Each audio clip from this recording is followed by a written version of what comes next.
Hey, my name is Malou.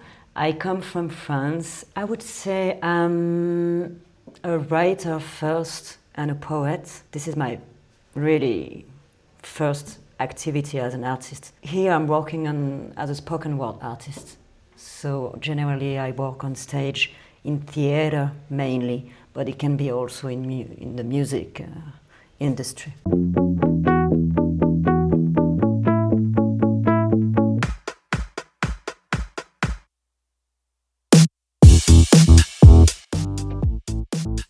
The project I'm developing here is called Amal, or the post-colonial bastard. Okay. It's about the transracial adoption, because I was adopted when I was a kid and by a white family, and it happened some years before that I discovered my whole history. Mm-hmm. And then it was like, oh my God, there is like a domination system going through the adoption system, and I really wanted to talk about this. So I began with writing a novel, which is autobiographic, and then I decided, I just finished the novel.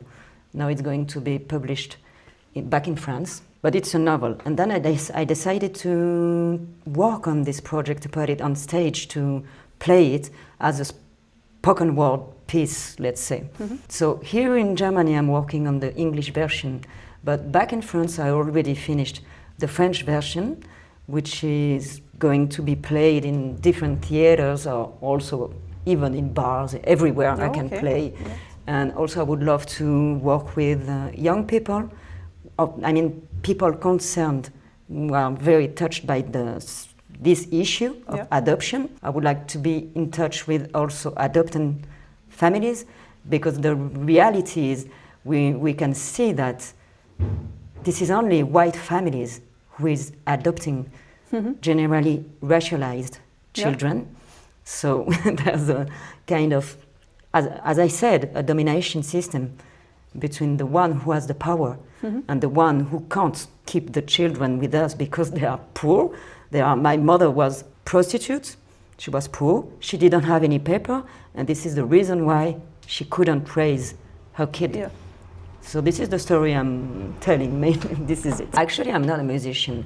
I work with a musician who's back in France, and she's doing noise music. Mm-hmm. So more like sound creation and textures, ambient. Yeah, like really linked to the performance. Yeah. More than the music. To the text, because the text is the most important. And do you think that the spoken word can be equal to music?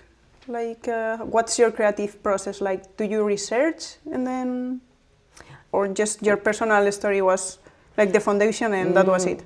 Actually, first I write, so like in let's say kind of poetry.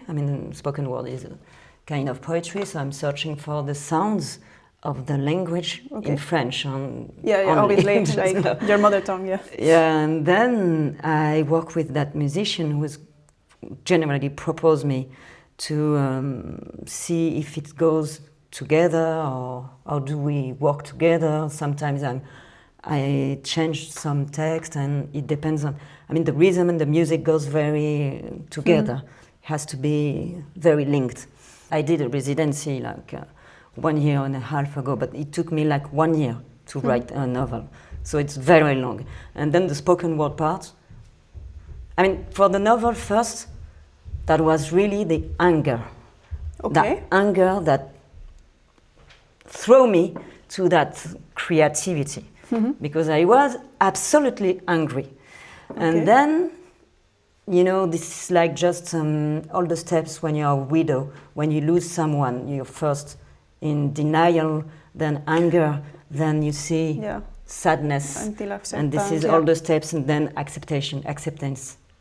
So this is really the steps that I've been going through during these 2 last years, and this is the way I work, and that's it. Yeah. And now here in residency in Coswig, I realized that I wanted to work on another project after of writing a book. Because generally I start like this. Yeah. and I want to work on eroticism, I don't know. like queer eroticism. Ah, okay. Like something yeah, very, I get it. Yeah. very joyful, very open, very about Okay. joy. Because generally I don't talk a lot about joy, but well. Okay. So it's going to be like completely changed from anger to joy? Yeah, Oh, my okay. last 2 years was mainly anger and mainly sadness, let's say. And now I want to work on another topic. Have any unexpected influences have emerged in your work while working here, or you had like everything planned from the beginning and you're following step by step? Everything was planned, and actually, as I already finished the French version, I only had to make the translation in English, which is finished because 2 months of residency for translation, it's okay. And then I have to work on my, the pronunciation, stuff like this. So, I mean, it's okay for me. It was like holidays here. Yeah. Really. But the music sound you are exploring, it's like an important part also of the performance. So it's like something that is totally new for you. So how have you been working on that? Like, yeah, it has been totally new for me. That's it, because I decided that, let's say, in the middle of the residency, to create the music. So with Ableton, so I'm working on it from the middle of the residency, and so I'm creating like electronic music to go with the titles I want to share during the performance on the 19th in Pass. How has been here in the residency with other artists? The talks with them have inspired you in some way, or? Not that much, because I didn't have the opportunity to exchange a lot with them, because they've been traveling a lot. Me too, I've been traveling a little bit during this stay. Been traveling because you are doing performances now, or? I've been traveling once back in France because I had a week of performances in 1 week every day, so this is really for work. And then I've been traveling in Germany because we have the chance to have the regional train open pass. So I've been traveling essentially to Dresden for the Pride, to Leipzig, because I'm also a queer feminist activist, so I'm curious about everything, the queerness here in Germany, so I'm looking forward. Do you hope to take something from the residency into your future projects? Sorry? Like something you've learned here in the residency into your future projects?